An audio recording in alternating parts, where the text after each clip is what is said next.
Painted, Painless Learning. આપણે તો ક્લાસમાં ચેપ્ટર નંબર 2 સ્ટાર્ટ કર્યું હતું ધંધાકીય સેવાઓ. હવે ચેપ્ટર નંબર 2 અને ચેપ્ટર નંબર 3 બંને ચેપ્ટર છે એ ધંધાકીય સેવાઓને લગતા છે. એમાંથી એક સેવા છે જેનું નામ છે બેંક, એ આપણે ઇન ડિટેલમાં ચેપ્ટર નંબર 3 માં જોવાનું છે. અહીં આપણી પહેલી સેવા હતી જેનું નામ હતું વીમો, બરોબર ને, કે જેને આપણે ઇન્સ્યોરન્સ પણ કહીએ છીએ.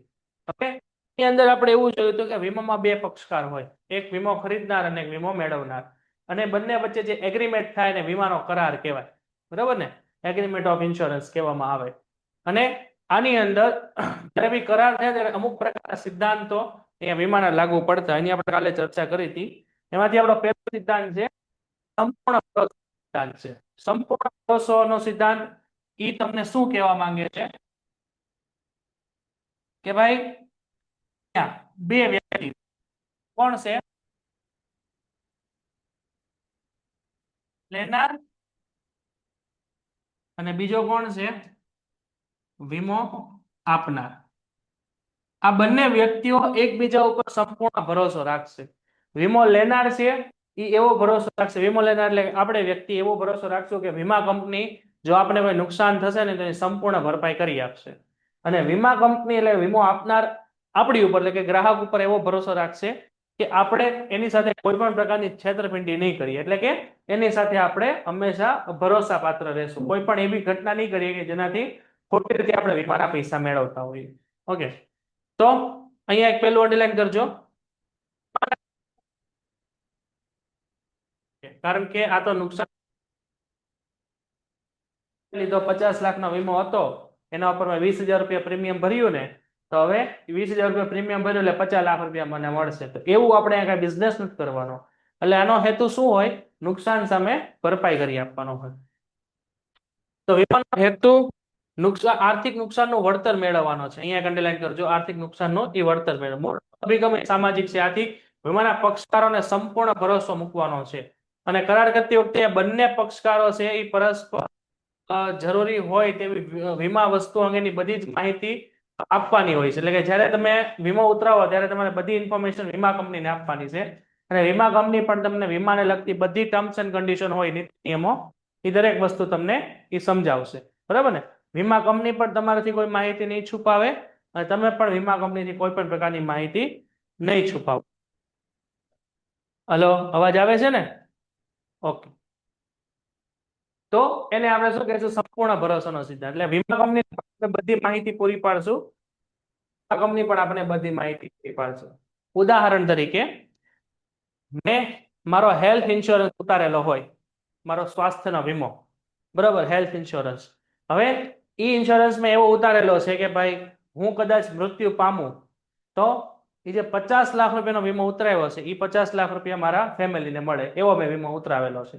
તો જ્યારે બી વીમો ઉતારો ને ત્યારે મારી જે મેડિકલ કન્ડિશન હોય ને મારે વીમા કંપનીને કેવી પડે. જેમ કે હું વીમો ઉતરાવું ત્યારે મારો કોઈ મેડિકલ ચેકઅપ થાય, તેની અંદર મને કેન્સર હોય એવી વાત હું વીમા કંપનીથી છુપાવું અને વીમો ઉતારી લઉં. મને ખબર જ છે કે હું 6 મહિનાથી વધારે નથી ટકવાનો, 6 મહિના જ હું જીવવાનો છું, એવું મને ખબર જ હોય, અને હું 50 લાખનો વીમો ઉતારી લઉં અને એ વાતો વીમા કંપનીને ન કરું અને મારું ડેથ થઈ જાય કેન્સરના લીધે, તો વીમા કંપનીને મેં સંપૂર્ણ ભરોસો નથી આપ્યો, એટલે એની સાથે છેતરપિંડી કરી છે. એનો અર્થ શું છે કે મેં અહીંયા સંપૂર્ણ વિગતો વીમા કંપની નથી આપી. એટલે વીમો લેતી વખતે માહિતી છુપાવવામાં ન આવતી હોય છતાં જો કરાર પ્રમાણે અસરકારકતા હોય તો એક પક્ષે બીજા પક્ષને આપવાની હોય છે. એટલે બધી માહિતી એક પક્ષ છે બીજા પક્ષને સંપૂર્ણ માહિતી આપશે. કોઈ પણ માહિતી છુપાવીને પૂર્ણ ભરોસા ન, જેમ કે મારે મેડિકલ ઇન્સ્યોરન્સ ઉતારવું છે અને મને કેન્સર છે એવું મેં વીમા કંપનીને કીધું નથી, કેન્સર છે એ મેં વીમા કંપનીને કીધેલું નથી, તો વીમા કંપની સાથે મેં શું કર્યો છે ભાઈ, સંપૂર્ણ ભરોસાનો સિદ્ધાંતનો અહીંયા દગો કરેલો છે. જ્યારે પણ વીમા કંપનીને ખબર પડે કે સંપૂર્ણ ભરોસાનો સિદ્ધાંતનો ભંગ થયો છે ત્યારે શું થાય, વીમા કરાર રદ સમજવામાં આવે. એટલે વીમો છે તમે પૈસા ભરેલા ઈ જાય અને તમારી ઇન્સ્યોરન્સની પોલિસી છે ઈ પણ જાય, બરોબર ને. અવાજ કપાય છે એમ?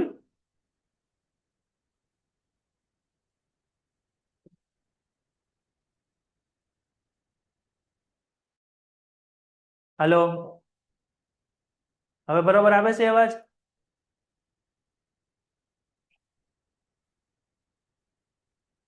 ઓકે, ચાલો. તો જ્યારે પણ કોઈ પણ માહિતી તમે છુપાવો છો ત્યારે સંપૂર્ણ અને વીમો લેનાર ભરેલા પ્રીમિયમની રકમ પણ મળતી નથી. તમે ભરેલા પૈસા તમારા જાય અને નુકસાન થાય તો કોઈ વળતર તમને મળે નહીં. એટલે આ શું આપણને કહેવાય છે? સંપૂર્ણ ભરોસાના સિદ્ધાંતનો ભંગ. ક્યારે થાય? જ્યારે તમે કોઈ છુપાવો ત્યારે. પછી બીજો આપણો સિદ્ધાંત છે, એનું નામ નુકસાન વળતરનો સિદ્ધાંત. નુકસાન વળતરનો સિદ્ધાંત સમજતા પહેલા કે આપણે એક્ઝામ્પલ જોઈએ. મેં એક 20 લાખ રૂપિયાની એક કાર લીધી, 20 લાખ રૂપિયાની મેં એક ગાડી લીધી. બસ. હવે એ ગાડી મેં જયારે લીધી ને ત્યારે મેં એ કારનો મેં સંપૂર્ણ વીમો ઉતાર્યો, આખી ગાડીનો પૂરેપૂરો વીમો, 20 લાખનો ફૂલ વીમો. હવે જો એ ગાડી કોઈ જગ્યાએ ભટકાય અને ગાડી ટોટલ લોસ થઈ જાય, એટલે આખી ગાડી કચરો જ થઈ જાય એમ સમજો, તો વીમા કંપની મને 20 લાખની ગાડીની સામે 20 લાખ રૂપિયા આપશે અથવા મને નવી ગાડી લઈને આપશે. તો મારું નુકસાન એ 20 લાખની પ્રોપર્ટી હતી, 20 લાખની સામે 20 લાખની પ્રોપર્ટી. હલો, હવે બરાબર આવે છે અવાજ?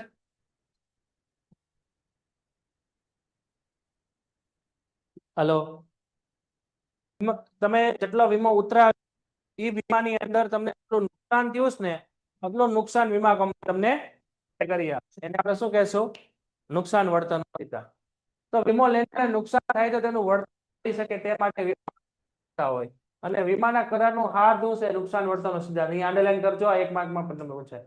કારણ કે સૌથી મહત્વની બાબત એ છે કે જેટલું નુકસાન થાય ને એટલું વીમા કંપની આપણને એના પૈસા ચૂકવે. તો વીમો લેનારને નુકસાન થાય તો વીમા કંપની તેનું વળતર ચૂકવશે.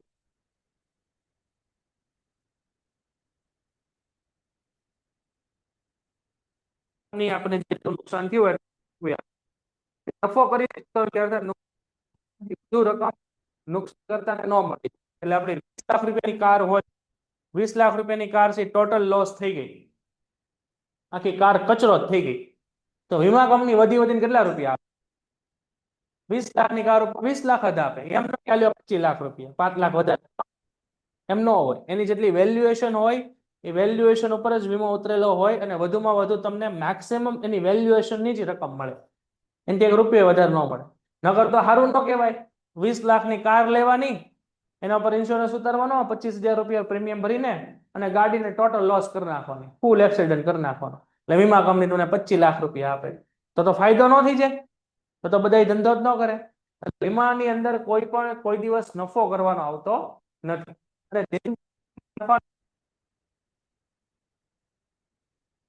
શું લેવા લાગુ?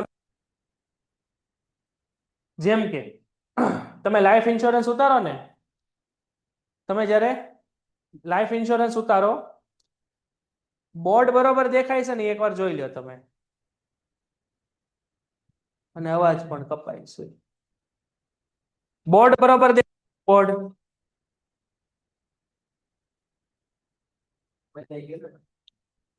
એટલે અત્યારે છે ને આ થોડીક વ્યવસ્થાના ભાગ રૂપે તમારો સ્ટુડિયો છે ને બાજુના એક ક્લાસમાં ચેન્જ કરેલો છે.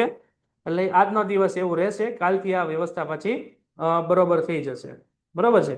એટલે આજે થોડુંક તમે એડજસ્ટ કરજો. અવાજ તો બરોબર આવે છે ને દરેક વિદ્યાર્થીને?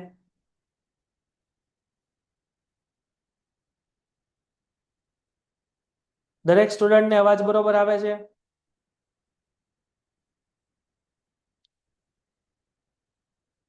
ઓકે, અવાજ બરોબર આવે છે કે નથી આવતો? ઓકે, એવું લાગે ને તો થોડોક વધારે કટ થાય છે. તમે એવું લાગે ને તો એકવાર નેટ બંધ કરીને એકવાર શરૂ કરજો. તમારે કદાચ ને નેટવર્કનો પ્રોબ્લેમ હશે તો અવાજ એમાંથી થોડોક ક્લેશ થતો હશે. અક્ષરમાં કઈ ખબર પડતી અહીંયા હું લખીશ નહીં આજનો દિવસ બોર્ડ ઉપર, ખાલી એક અંડરલાઈન જ કરાવીશ. એટલે ટેક્સ્ટ બુક તમે ભેગી રાખજો, હું બોલું ને ન્યાય ખાલી અંડરલાઈન કરજો. તો અહીંયા જિંદગીના વીમાને આ પડતો નથી. જેમ કે આપણું બોડી છે, આપણે આખા બોડીનો 50 લાખનો વીમો ઉતરાવ્યો. હવે એક્સિડન્ટમાં આપણો એક આ હાથ છે એ કપાઈ ગયો, તો આપણે એમ કેમ કહેવાનું કે આ 50 લાખનું આખું બોડી, આ હાથ તો કે 5 લાખ રૂપિયાનો, તો આના 5 લાખ આપો, એવું હોય? એવું ન હોય, બરાબર ને? તો નુકસાન વળતરનો સિદ્ધાંત છે એ આપણા જિંદગીના લાગુ પડતો નથી. અહીંયા એક્ઝામ્પલ આપ, 5 લાખની વસ્તુ ઉપર 3 લાખનો 20 લાખની હતી, તો હું એ કાર ઉપર 20 લાખનો વીમો ઉતરાવું અને ગાડી આખી ટોટલ લોસ થઈ જાય, તો મને વધુમાં વધુ કેટલા રૂપિયા મળે? 20 લાખ મળે. હવે મારી ગાડી કેટલા રૂપિયાની છે?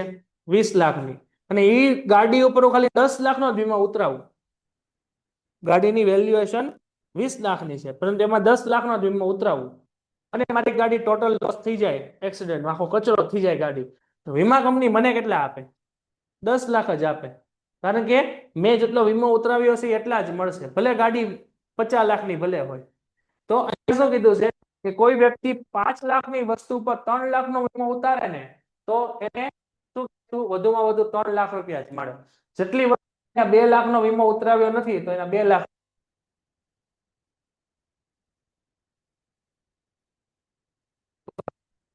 છે. તમે એ ઘર ઉપર ખાલી 2 કરોડનો વીમો ઉતરાવ્યો અને આખું ઘર ધરતીકંપમાં પડી ગયું, તો વીમા કંપની શું કે ભાઈ તમારે 5 કરોડનો ઉતારાય ને, અમે તો કીધું હતું તમને, આપણે 2 કરોડનો ઉતાર્યા, તો 5 કરોડનું મકાન તૂટી જાય ને 2 કરોડ વીમા આપે, 3 કરોડ આપે ભોગવવાનું. પછી એક વસ્તુનો 5 લાખ રૂપિયા ઉતરાવેલો છે અને ખાલી 2 લાખનું નુકસાન થયું છે, તો વીમા કંપની કેટલા રૂપિયા આપશે તમને? એના પ્રમાણ પ્રમાણે 1,20,000 રૂપિયા આપશે. હવે આ 1,20,000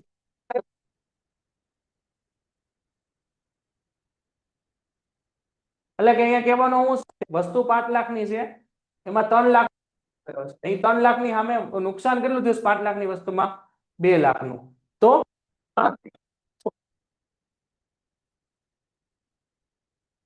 ઉપર, અને અહીંયા વસ્તુ ઉપર 5 લાખનો વીમો સંપૂર્ણ નાશ થાય તો કેટલા મળશે? 5 લાખ મળશે. 20 લાખ રૂપિયા ને 20 લાખ. પેન્ટેડ એપ્લિકેશન ધોરણ 6 થી 12ના વિદ્યાર્થીઓ માટે અપડેટ થઈ ચૂકી છે. આ એપ્લિકેશનમાં શું છે? બધા જ વિષયના વિડીયોઝ છે, ગુજરાતની બેસ્ટ ફેકલ્ટી દ્વારા લાઈવ લેક્ચર્સ છે, આઈએમપી પ્રશ્ન છે, ટેસ્ટ સિરીઝ છે, અને ગુજરાતના તમામ વિદ્યાર્થીઓ સાથે તમે તમારી કમ્પેરિઝન કરી શકો છો. ગેમિફિકેશન છે અને બીજું ઘણું બધું. તો તમે એપ્લિકેશન ડાઉનલોડ ન કરી હોય તો ડિસ્ક્રિપ્શનમાં લિંક આપી છે, હમણાં જ પ્લે સ્ટોર ઉપર જાઓ અને એપ્લિકેશન ડાઉનલોડ કરો. ઘરે બેઠીને સરસ મજાનું ગુજરાતની જોરદાર ફેકલ્ટી સાથે ભણો, સારા માર્ક્સે પાસ થાઓ. યોગ્ય હિતનો સિદ્ધાંત, એનું નામ છે આપણે વીમા યોગ્ય હિતનો સિદ્ધાંત. આની અંદર શું આવે? જે વ્યક્તિએ વીમો ઉતાર્યો હોય, જે વ્યક્તિનું એની અંદર નામ હોય અને જે વ્યક્તિ એ વસ્તુનો માલિક હોય ને, પૈસા એને મળે. ઉદાહરણ તરીકે મારું એક મકાન હોય, 50 લાખ રૂપિયાનું, મેં મકાન લીધેલું છે. હવે મકાન ઉપર મેં વીમો લીધો, બરોબર છે, હોમ ઇન્સ્યોરન્સ મેં લીધું. 50 લાખના મકાનને કોઈ નુકસાન થાય, ધરતીકંપના લીધે કોઈ પડી જાય કે ગમે, તો એના ઉપર વીમા કંપની મને પૈસા આપશે. 50 લાખના મકાન ઉપર 50 લાખ રૂપિયા આપશે. હવે મારું મકાન છે, મેં મકાન ભાડે આપ્યું છે, મેં તમને મકાન શું આપ્યું છે? ભાડે આપેલું છે, અને તમે એમાં ભાડે રહ્યો છો ઘણા સમયથી, 5-7 વર્ષથી તમે એમાં ભાડે રહ્યો છો. હવે મકાન પડી જાય તો એ પૈસા એ ભાડુઆતને મળે કે ના માલિકને મળે? કારણ કે માલિકનો એમાં હિત છે, માલિક એનો કરતા ધરતા છે, કારણ કે એના નામે મકાન છે. તો જેના નામે મકાન, એટલે કે જેના નામે પ્રોપર્ટી હોય ને, એને ઇન્સ્યોરન્સના પૈસા મળે. જે એનો ઉપયોગ કરતો હોય એને ન મળે. એટલે જે મકાનમાં ભાડે રહેશે ને એને વીમાના પૈસા ન મળે. વીમાના પૈસા કોને મળે? એના માલિકને મળે. તેને શું કહેશું? વીમા યોગ્ય હિતનો સિદ્ધાંત. એટલે કે વીમો લેનારને વીમા વસ્તુના આર્થિક હિત હોવું જોઈએ. અહીંયા એનો માલિકી એમાં હોવું જોઈએ, જે વ્યક્તિ વીમો લે છે.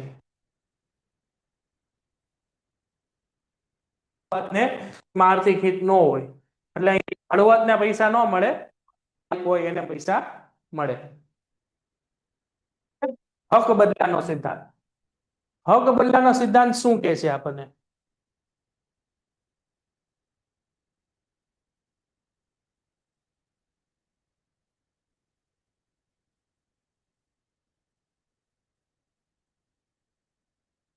આ જે તમને ઝાંખું દેખાય છે ને એ તમારા ઇન્ટરનેટનો પ્રોબ્લેમ છે ને કનેક્ટિવિટી ઓછી હશે ને એટલે તમારે એના પિક્સલર ઘટી જતા હશે, એટલે તમારે નેટનો કદાચ પ્રોબ્લેમ હોઈ શકે, એટલે તમે એવું લાગે તો થોડોક એમાં એરિયા ચેન્જ કરી નાખજો એટલે તમારે વાંધો નહીં આવે. અને બાકી જો તમારે અમુક વસ્તુ રહી જાય તો તમે આ લેક્ચર અપલોડ થાય ત્યારે પણ જોઈ શકો છો. એટલે આજનો દિવસ આ થોડીક વ્યવસ્થા બદલી છે એટલે આજનો દિવસ થોડોક પ્રોબ્લેમ રહેશે કદાચ અમુક વિદ્યાર્થીને પડતો હોય તો. બાકી જો ન સમજાય ને પ્રોબ્લેમ પડતો હોય તો ફરીથી આ વિડીયો તમે રિવિઝન કરી લેજો. ચોથો આપણો સિદ્ધાંત છે હક બદલાનો સિદ્ધાંત. હક બદલાનો સિદ્ધાંત હું અહીંયા જુઓ, આપણે 20 લાખ રૂપિયાની કાર લીધી હતી. હવે એ કાર ઉપર 20 લાખનો આપણે વીમો ઉતાર્યો હતો. હવે ગાડીનું એક્સિડન્ટ થયું અને ગાડી છે ટોટલ લોસ થઈ ગઈ, બરાબર, એટલે ગાડીનો આખો કચરો જ થઈ ગયો. એટલે વીમા કંપનીએ તમને 20 લાખની ગાડી ઉપર 20 લાખ રૂપિયા રોકડા આપી દીધા, અથવા શું કર્યું, 20 લાખની ગાડીની સામે 20 લાખની ગાડી નવી આપી દીધી. તો તમને તમારી વસ્તુ મળી ગઈ, હા કે ના? તો હવે જે ગાડી ટોટલ લોસ થઈ હતી એ જે ભંગાર વધ્યો એની માલિકી કોની? એની માલિકી વીમા કંપનીની. એટલે જે વસ્તુ ઉપર તમે વીમો ઉતાર્યો છે અને એ વસ્તુ ને કોઈ નુકસાન જાય છે, એ નુકસાન થઈ ગયું એની સામે વીમા કંપની તમને પૈસા આપે કે એની સામે કોઈ બીજી વસ્તુ પ્રોવાઈડ કરી આપે ને, તો એ જે વસ્તુ પછી નુકસાન થયેલી વસ્તુ હોય ને એની માલિકી કોની થઈ જાય? વીમા કંપની. તો એ હક બદલાય છે, બરાબર ને? તો જ્યારે પણ વીમો યોગ્ય વસ્તુઓનો વીમો લેવામાં આવે ત્યારે તે નાશ પામે, વીમા કંપની તેનું વળતર ચૂકવે, નાશ પામેલી વસ્તુની માલિકી હક કોને બને? વીમા કંપનીનો બને. એટલે જે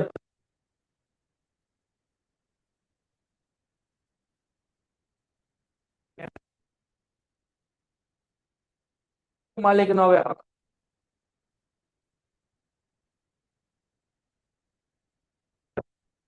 જિંદગીના વીમાને આ વસ્તુ કેમ નથી લાગુ પડતી? એનું કારણ શું છે કે ભાઈ તમારું આ બોડી છે, તમારા બોડી ઉપર તમે જિંદગીના લાઈફ ઇન્સ્યોરન્સ તમે 50 લાખનો ઉતાર્યો, આપણી બોડી ઉપર આપણે 50 લાખનો વીમો ઉતાર્યો. હવે આપણે ગાડી લઈને જઈએ છીએ, આપણું એક્સિડન્ટ થયું અને આપણે મૃત્યુ પામી ગયા, બરાબર છે? તો વીમા કંપની શું કહે છે કે ભાઈ આ વ્યક્તિએ કેટલા રૂપિયાનો વીમો ઉતાર્યો હતો? 50 લાખનો. તેની ફેમિલીને આપે, હાલ્યો 50 લાખ રૂપિયા. આ બોડી એક્સિડન્ટ થઈ ગયું હોય, મરી ગઈ બોડી, તો આ બોડી હવે અમને આપી દો. વીમા કંપની બોડીનું શું કરે? વીમા બોડી થોડી વેચે કોઈ, હા કે ના? કદાચ ગાડી કોઈ ભટકાણી, બરોબર, ગાડી કોઈ ભટકાણી છે, એ ગાડીમાં જે વીમા કંપની પૈસા ચૂકવી દીધા, કચરો વધે, ભંગાર, એ વીમા કંપનીને વેચીને પૈસા રિકવર કરે. કોઈ વ્યક્તિ મૃત્યુ પામી ગયો તેનું બોડી થોડી વીમા કંપની લઈ જાય કે આના પૈસા અમે ચૂકવી દીધા, કારણ કે ઈ નહીં, કારણ કે ઈ માનવના કાયદાઓની વિરુદ્ધ છે, ભારતના બંધારણની વિરુદ્ધ છે, ભારતના બનાવેલા કાયદા માનવતાની વિરુદ્ધ છે. કારણ કે કોઈ વ્યક્તિ મૃત્યુ પામ્યો હોય તેનો અંતિમ સંસ્કાર કરવો પડે, એને એની આખી વિધિ કરવી પડે, ધાર્મિક વિધિ. વીમા કંપની બોડી લઈ જાય તો બાકીના બધા શું કરે ફેમિલી વાળા? એટલે એને લાગુ પડતું નથી, બરાબર ને? કારણ કે બોડી તો રિટર્ન આપે ને, પોસ્ટમોર્ટમ ભલે ને થાય, બોડી તો રિટર્ન આપે ને. અહીંયા શું થાય છે, ગાડીમાં એક્સિડન્ટ થયું હોય તો ગાડીનો જે ભંગાર હોય ને, નાશ પામ્યો, એ વીમા કંપની લઈ જાય. અહીંયા કોઈ વ્યક્તિ મૃત્યુ પામ્યો હોય ને, બોડી વીમા કંપની ન લઈ જાય, એ તો ઈ પરત આપે અને પૈસા આપી દે. સમજાણું ને? કાંઈ ન કાઢે, પોસ્ટમોર્ટમમાં થોડું કાંઈ મૃત્યુ પામ્યા છે પછી એ પ્રમાણે ઇન્સ્યોરન્સના પૈસા આપે. તો અહીંયા આપણા સિદ્ધાંતો બધા પૂરા થાય છે, એટલું જોઈ લ્યો ફટાફટ, ન સમજાઈને પૂછો.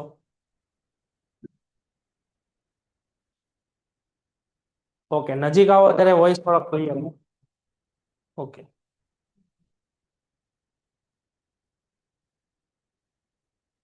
ઓકે, એટલું પેલા જોઈ લો. ચાલો, આ વીમા યોગ્ય, આ બધા ચારે ચાર જે આપણે સિદ્ધાંતો આપેલા છે એ ચારે ચાર સિદ્ધાંતો જોઈ લ્યો, ન સમજાય ને પૂછો. એ મારા ખ્યાલથી દૂર જતો હોઈશ ને તો એ રેન્જ થી થોડુંક બહાર માઇક વ્યૂ જતું હશે એટલે થોડોક અવાજ કટ થતો હશે. બરોબર છે.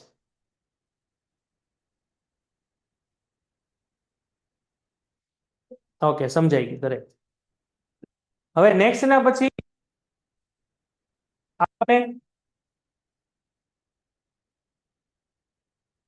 આપણને વીમાના પ્રકારો આપેલા છે. જો વીમાના છે ને બે જ પ્રકારો હોય, એક જિંદગીનો વીમો અને એક સામાન્ય વીમો. ઇન્સ્યોરન્સ અને સામાન્ય વીમો એટલે જનરલ ઇન્સ્યોરન્સ. લાઈફ ઇન્સ્યોરન્સ ની અંદર શું આવે? એક જિંદગીનો વીમો અને વીમો. આ વચ્ચે શું ફરક છે એ પેલા જુઓ. જિંદગીનો વીમો છે ને એ તમે મૃત્યુ પામો ને તો જ મળે. તમારે આખી જિંદગી છે ને પ્રીમિયમ ભરવાનું, પછી તમે મૃત્યુ પામો ને તો જ વીમાના પૈસા મળે. અને એ પૈસા હંમેશા કોને મળે? તમારા વારસદારને. તમને કોઈ દી પૈસા ન મળે. તમે મૃત્યુ પામો તો જ પૈસા મળવાના. અને તમે જીવો તો પૈસા નથી મળવાના. એટલે આ પૈસા હંમેશા કોને મળે? આ હંમેશા કોને મળે? વારસદારને જ મળે. હંમેશા એના વારસદારને મળે. આ પૈસા તમને કોઈ દી ન મળે, કારણ કે તમને મૃત્યુ પામશો ને તો જ પૈસા મળવાના છે. તો તમે મૃત્યુ પામો પૈસા નાખે ને તો આ પૈસા હંમેશા કોને મળશે? વારસદાર. જો છે ને એમાં પેલો મુદ્દો આ તમારા વારસદારને પણ મળી શકે, અને બીજું તમને પોતાને પણ મળી શકે. આ જે આપણો જિંદગીનો વીમો છે ને એમાં શું હોય કે તમારે આખી જિંદગી પૈસા ભરવાના છે પ્રીમિયમના, અને તમે મૃત્યુ પામો ને પછી પૈસા મળે એ તમારા વારસદારને. જેમ કે તમે 60 વર્ષ તો 60 વર્ષ સુધી આના પૈસા તમારે ભરવાના આવે.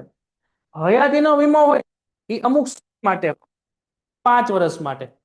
તો હયાતીનો વીમાનો ક્રાઇટેરિયા નક્કી હોય કે તમારે સુધી ભરવાનું. તમે મૃત્યુ વારસદારને મળે, બરોબર. અને 5 વર્ષમાં તમે જીવો છો, 5 વર્ષમાં તમારું મૃત્યુ થતું નથી, તો 5 વર્ષ સુધી તમે જે પ્રીમિયમ રિટર્ન થઈને તમને પાછા મળે. બરાબર. એટલે હયાતીનો વીમો છે ને ઈ સમય પૂરતો હોય, 5 વર્ષ માટે કે 10 વર્ષ માટે. એ 10 વર્ષની અંદર તમે મૃત્યુ પામો તો વારસદારને મળે, અને મૃત્યુ ન પામો તો એ પૈસા 10 વર્ષ પછી તમને મળે. જ્યારે જિંદગીનો વીમો કેવો છે? એ તમારે આખી જિંદગી પૈસા ભરવાના. તમે મરો તો જ પૈસા મળે, અને એ હંમેશા કોને મળશે? વારસદારને. જેને દેખાતું નથી ને એને કદાચ નેટનો પ્રોબ્લેમ હોઈ શકે, કારણ કે અહીંથી તો મને સ્ક્રીનથી બરોબર જ દેખાય છે આઉટપુટ. પછી બીજો છે આપણો સામાન્ય વીમો. સામાન્ય વીમાની અંદર જો માલ હેરફેરનો વીમો એટલે શું? તમે એક સામાન બીજી જગ્યાએ લઈ જાવ છો, જેમ કે એ દરિયાઈ માર્ગે હોય, હવાઈ માર્ગે હોય કે સડક માર્ગે, કોઈ ચોરી થાય છે કે કોઈ સામાન લઈ જઈએ છીએ અમદાવાદ ટ્રક ભરીને, હવે એક્સિડન્ટ થઈ ગયો, સામાન આપણું નુકસાન થયું, અથવા વચ્ચે ચોરી થઈ, એ આપણો કેનો છે? માલ હેરફેરનો વીમો. માલ હેરફેર અમદાવાદ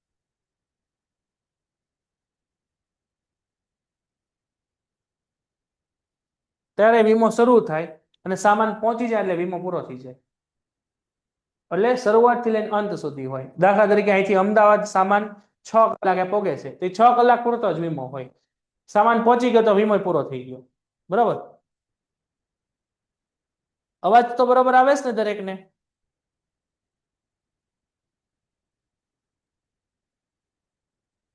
અવાજ દરેક સ્ટુડન્ટને બરોબર આવે છે? હા, ઓકે.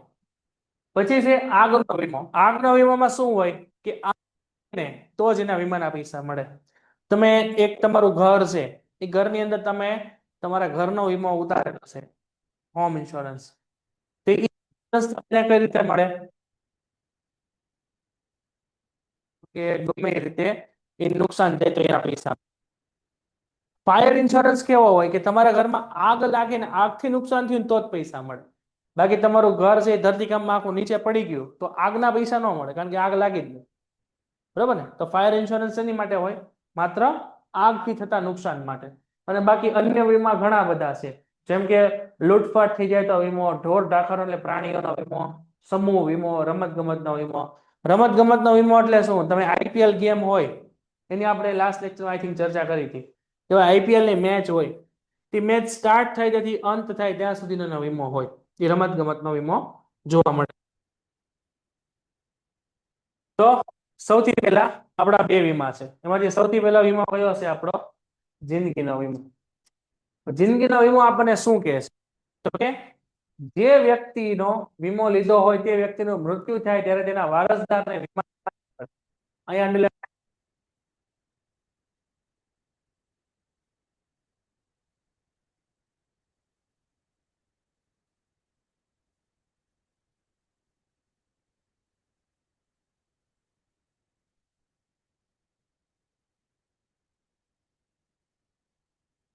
આપે ને એને આપણે શું, તો આ પૈસા અમે,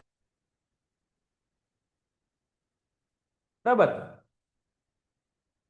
હવે વીમો ઉતરાવનાર વ્યક્તિ નક્કી કરેલું પ્રીમિયમ સમયાંતરે અને આ જીવન ભરે છે. તો અહીં કરજો,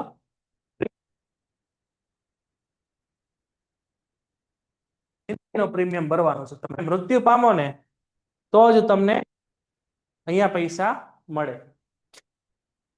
હવે જિંદગી કોની કેટલા રૂપિયાની છે ને તમે નક્કી ન કરી શકો. જેમ કે મારું જીવન છે, મારું જીવન કેટલા રૂપિયાનું ભાઈ? મારું બોડી કેટલા રૂપિયાનું?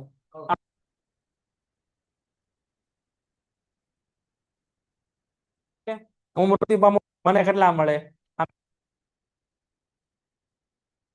કરો છો તમે 5 લાખનું પણ ઇન્સ્યોરન્સ ઉતારી શકો, 5 કરોડનું પણ ઇન્સ્યોરન્સ ઉતારી શકો, અને 500 પણ ઇન્સ્યોરન્સ. પરંતુ જેટલું મોટું ઇન્સ્યોરન્સ છે ને એની સામે તમારે પ્રીમિયમ એટલું ભરવું પડે. એટલે જો પ્રીમિયમ તમે ભરી શકવાની ક્ષમતા હોય તો તમારું ઇન્સ્યોરન્સ વધારી શકાય. જેમ કે તમે 5 કરોડ રૂપિયા, જેમ કે હું કોઈ મૃત્યુ પામું તો મારી ફેમિલીને 5 કરોડ મળશે. એ 5 કરોડ રૂપિયાનું ઇન્સ્યોરન્સ તમે ઉતારો ને તો એમાં પાછું 2 લાખ રૂપિયાનું પ્રીમિયમ ભરવાનું આવે દર મહિને, કે દર 3 મહિને, કે દર 6 મહિને. તો દર 2 મહિને તમે 2 લાખ રૂપિયા ભરી શકો છો? તો નથી ભરી શકતા, તો એ નહીં ઉતારવાનું. જેટલી ક્ષમતા હોય એટલું ઉતારવાનું. હા, આપણે ઉદાહરણ તરીકે આજે સવારે 10 વાગે ઇન્સ્યોરન્સ ઉતાર્યું, 10 વાગે આપણે 50 કરોડનો વીમો ઉતાર્યો, 50 કરોડ રૂપિયાનો. હું મૃત્યુ પામું તો મારા જે વારસદારોને 50 કરોડ રૂપિયા મળે. હવે એના ઉપર મેં 20 લાખનું પ્રીમિયમ રાખ્યું, સોરી 20 લાખ રૂપિયા મારે દર 3 મહિને ભરવાના આવે. પ્રીમિયમ હોય ને 6 મહિને, 3 મહિને, વર્ષે કે દર મહિને એમ ભરવાનું હોય. તો મેં 20 લાખ રૂપિયા ભરી અને ઇન્સ્યોરન્સ 50 કરોડ રૂપિયાનું લીધું સવારે 10 વાગે. બરાબર. હવે હું ગાડી લઈને જતો હતો અને રોડ ઉપર નીકળ્યો ને તો 10 ને 15 મિનિટે મારું એક્સિડન્ટ થયું, કુદરતી રીતે મૃત્યુ પામી ગયો. ઇન્સ્યોરન્સ લીધેના 15 મિનિટ પછી તો પણ મારા વારસદારને 50 કરોડ રૂપિયા મળે. વીમો ઉતારો ને બીજી જ મિનિટે તમારા ઇન્સ્યોરન્સ એક્ટિવ, જેથી ઇન્સ્યોરન્સ એક્ટિવ જે મિનિટે થાય ને એ મિનિટથી તમારો ઇન્સ્યોરન્સ શરૂ થઈ જાય છે, ત્યારથી તમે વીમા આવી જાવ. વીમા કંપની તમને પૈસા ન ચૂકવે. પ્રીમિયમ વચ્ચે તમારું સબૂત છે કે તમે વીમો ઉતારેલો છે. ન પડે. હા,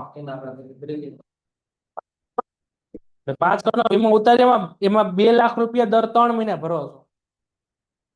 સમજાણું? જિંદગીનું કોઈ પણ પ્રકારની જિંદગીની કિંમત નક્કી ન કરી શકાય. વીમો ઉતરાવનાર પોતાની જિંદગીનું જે મૂલ્ય આકે તે તેનું પ્રીમિયમ ચૂકવવાની ક્ષમતાને આધારે હોય. અહીં એલાઈન કરો.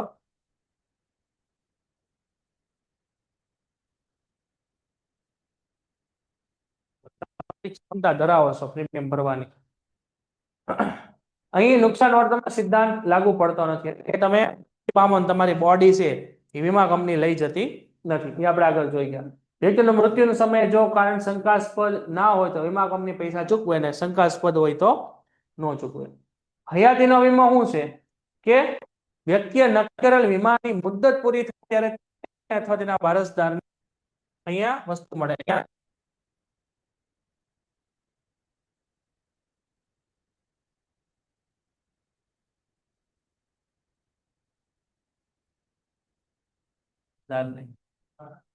એટલે કે અહીંયા જે મુદ્દત લખેલો છે, આ મુદ્દત એટલે આપણો સમય. આ સમય કદાચ 5 વર્ષ માટેનો હોય, 10 વર્ષ માટેનો પણ હોય, 1 વર્ષ માટેનો પણ હોય, ગમે એ હોય. 5 વર્ષનો વીમો ઉતાર્યો અને 5 વર્ષમાં તમે મૃત્યુ નથી પામતા, એ પૈસા તમને મળશે. અને એમાં 5 વર્ષની અંદર તમે મૃત્યુ પામો છો તો એ પૈસા કોને મળે?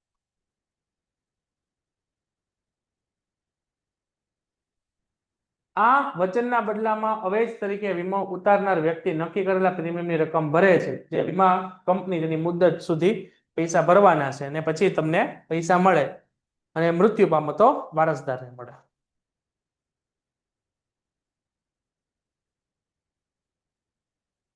આવતો દરેક વિદ્યાર્થીઓને દેખાતું નથી અને સંભળાતું પણ નથી. સર, અવાજ કપાય છે.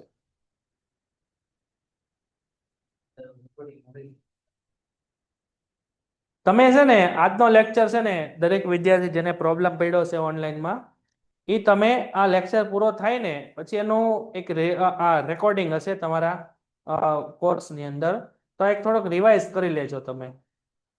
આજે થોડીક વ્યવસ્થા બદલાણી છે એટલે એ થોડોક પ્રોબ્લેમ રહેશે, બાકી કાલથી તમારે નહીં રહે આવો કોઈ પ્રોબ્લેમ.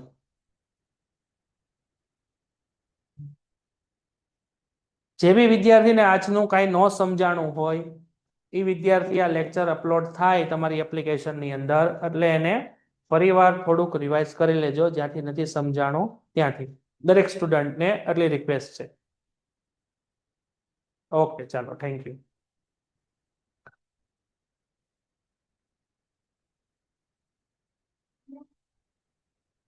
ઓકે, નેક્સ્ટ એના પછી આપણો સામાન્ય વીમો છે.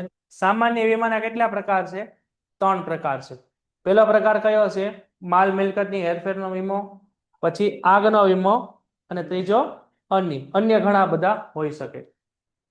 જેમ કે માલ સામાનની હેરફેર કરીએ તો માલ સામાન કેટલી રીતે થઈ શકે? દરિયા થઈ શકે, હવાઈ દ્વારા પણ થઈ શકે, અને માર્ગ દ્વારા. એટલે કે ની અંદર તમે જોવો તો આ ત્રણેય માલની હેરફેરના જે સાધનો છે, દરિયાઈ, હવાઈ અને રસ્તા દ્વારા, તો ત્રણેયમાંથી સૌથી મોંઘો રસ્તો કયો છે? જોવો તો હવાઈ માર્ગ સૌથી મોંઘી વસ્તુ, બરાબર, અને સૌથી ઝડપી પણ હોય, બરાબર. એટલે એની અંદર ઇન્સ્યોરન્સની પ્રાઇસ સૌથી વધારે હોય. તમે અહીંથી કોઈ સામાન છે તમારે, દાખલા તરીકે તમારો કોઈ અંગત સામાન છે, કોઈ વસ્તુ છે, તમારે અમેરિકા મોકલવી છે, બરાબર.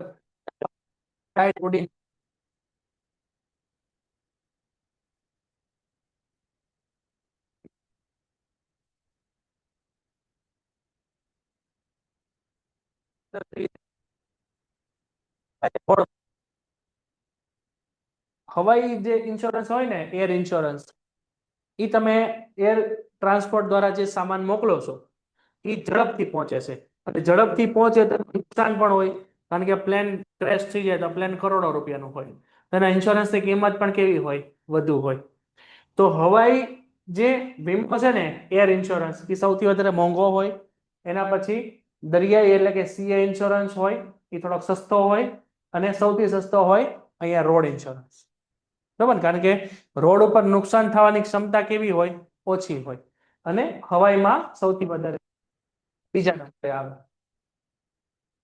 તો સૌથી પહેલો દરિયો, એટલે દરિયાની અંદર માલ સામાન મોકલવો કેવો છે? ઘણો બધો સસ્તો છે, કારણ કે શું હોય? એ વિલંબ ડૂબી જાય તો જોખમ છે, અને બીજું એ વિલંબન કરે એટલે કે એમાં બહુ લેટ, ધીમે ધીમે સામાન પોગે. પરંતુ એનો ઇન્સ્યોરન્સ કેવો હોય?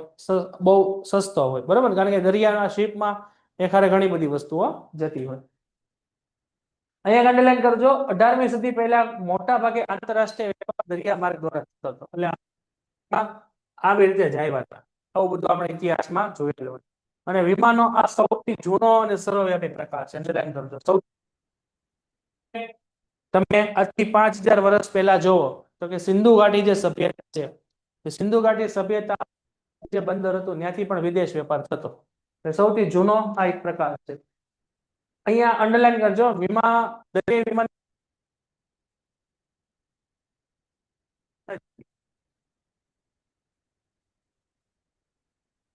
સમયથી જૂની છે, જે વિશ્વસનીય જોવા મળે છે. તો સૌથી સસ્તું છે, સૌથી વિલંબન કરે એટલે બહુ વધારે સમય પણ લેશે અને જોખમી પણ છે દરિયાઈ વીમો, જેની શરૂઆત ક્યારે થઈ છે? લોર્ડ્સ ઓફ લંડન દ્વારા.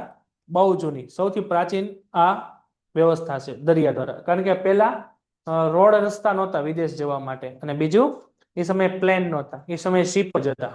ઓકે, પછી આપણો બીજો પ્રકાર છે હવાઈ ઇન્સ્યોરન્સ. તો હવાઈ ઇન્સ્યોરન્સ કેવું છે? તો કે 19મી સદીના, એટલે કે હવાઈ માર્ગ એટલે કે પ્લેન ને બધું શરૂ થયું ત્યારથી આ ઇન્સ્યોરન્સની શરૂઆત થઈ. આ કેવી છે? ખૂબ જ, કારણ કે પ્લેન પરંતુ એ ઉડીને જાય એટલે એ ઝડપથી સામાન પોગાડે. એટલે આનો ઇન્સ્યોરન્સ કેવો હોય? મોંઘો, ઝડપથી પહોંચી જાય અને જોખમી વધારે, કારણ કે પ્લેન ભટકાય તો સીધું બ્લાસ્ટ જ થાય. આથી દરિયાઈ હવાઈ વાહન વ્યવહાર મારફતે કિંમતી અને ઓછા વજન વાળો સામાન મોકલવાનો હોય. અહીંયા જયારે તમારો સામાન કોઈ કિંમતી હોય, વજન ઓછો હોય ને, હવાઈ માર્ગે મોકલાય, અને સામાન વજન હોય તો કેમ મોકલવાનો? શિપમાં મોકલવાનો. કારણ કે શિપ ભરેલું હોય, એક કન્ટેનર ની અંદર 20-25 ટન માલ ભરેલો હોય, તો બધું લઈને ઉડી ન હોય. પ્લેનમાં તો શું છે, એક નાનું એવું બોક્સ 2-5 હોય. દરિયાઈ માર્ગ અને માર્ગ વિમાનની સરખામણીમાં હવાઈ વિમાનો પ્રીમિયમનો દર કેવો હોય? ઊંચો, કારણ કે એ વસ્તુ કેવી છે? મોંઘી અને ઝડપી. તો અહીંયા કેવો હશે? પ્રીમિયમનો દર કેવો છે? ઊંચો. અહીંયા પ્રીમિયમનો દર કેવો છે? નીચો. પછી રોડ છે, અને બીજું તમારું અહીંયા રેલવે છે. રેલવે અને રોડ બંને અહીંયા જમીન ઉપર હોય, બરાબર ને? તો માર્ગ વિમાની અંદર જમીન માર્ગ અને રેલવે માર્ગનો સમાવેશ. એટલે અહીંયા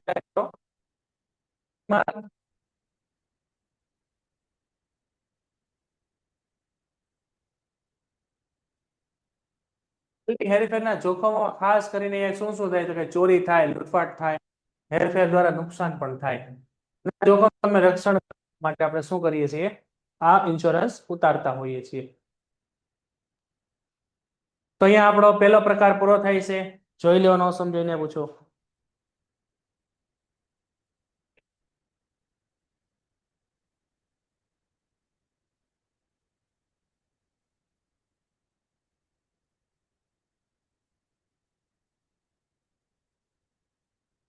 જે બી બાળકોને અવાજનો પ્રોબ્લેમ હોય, જેને બી ઘરમાંથી એક વ્યક્તિનો વીમો લેવાય કે બધા ના લઈ શકાય? ઘરમાંથી